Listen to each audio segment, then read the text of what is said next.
Ito po, yung bumili nito, siya din ang bumili nito for Hadasa.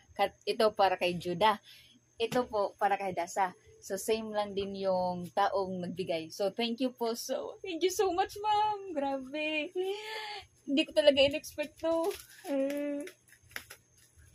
E-fan pa rin. Solar fan. Pero mas malaki to compared sa kay Judah.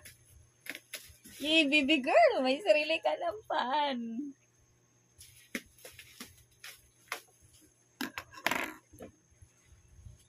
Ito, wag nang mag-agaw, ha? May sarili ka na, wag mo nang agawin, ha?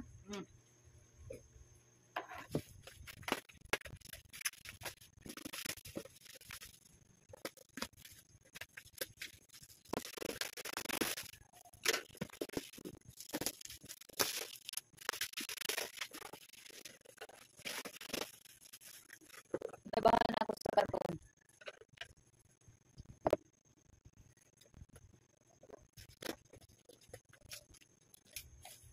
So, may charger to. Pwede din kasi itong i-charge sa kuryente. So, pwede din sa solar. So, ito yung gamit sa kuryente.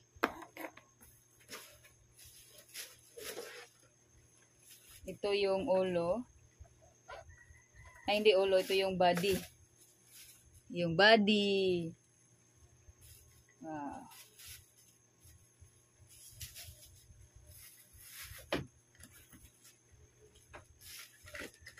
May extra light bulb din, oh. May light bulb din. Sira nga lang.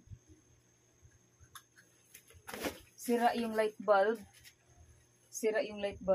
Pero okay lang, hindi ko naman gagamitin yun.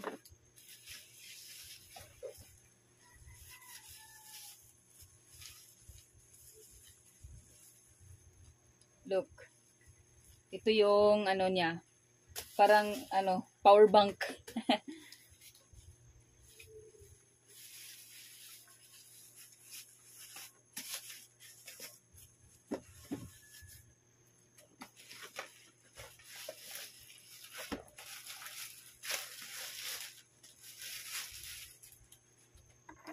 Ito yung propeller.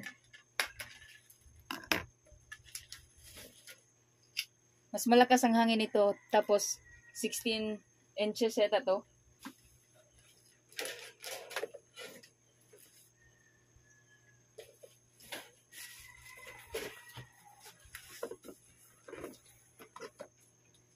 Ito yung solar panel.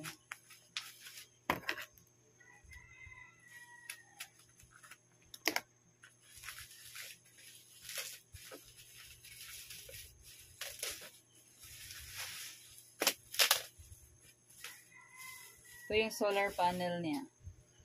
Again, pwede po itong, ang fan na to pwede gamitin kapag sa kuryente, pwede din hindi. So, kapag nag-charge, pwede sa kuryente, pwede din sa solar. So, maganda, di ba? Malaki kasi yung kuryente, kaya kailangan ko ng solar. So, thank you talaga, ma'am. Ang ganda nito. Let's assemble this. Sorry.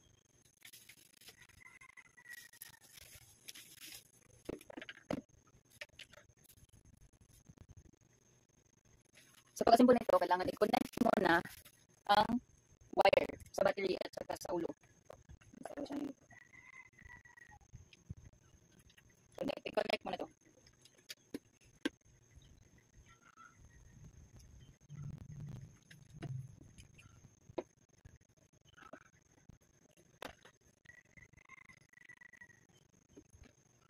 Diyan siya. After niya is itong lock.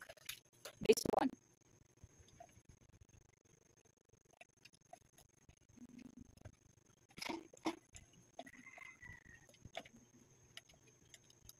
Hirap lang ito i-connect. Kailangan mo ng precision talaga.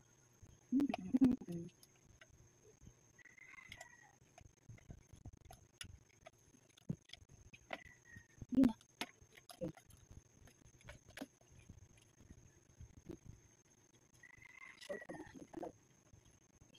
Next is, ilagay natin itong blade. May lock to sa likod. Yan. And then, this one. Ay, hindi baliktad. Ito yung lock. sure na lock talaga para hindi matanggal. And then, this one. Ang hirap ito ilagay. Ang hirap ito ilagay. Puso muna.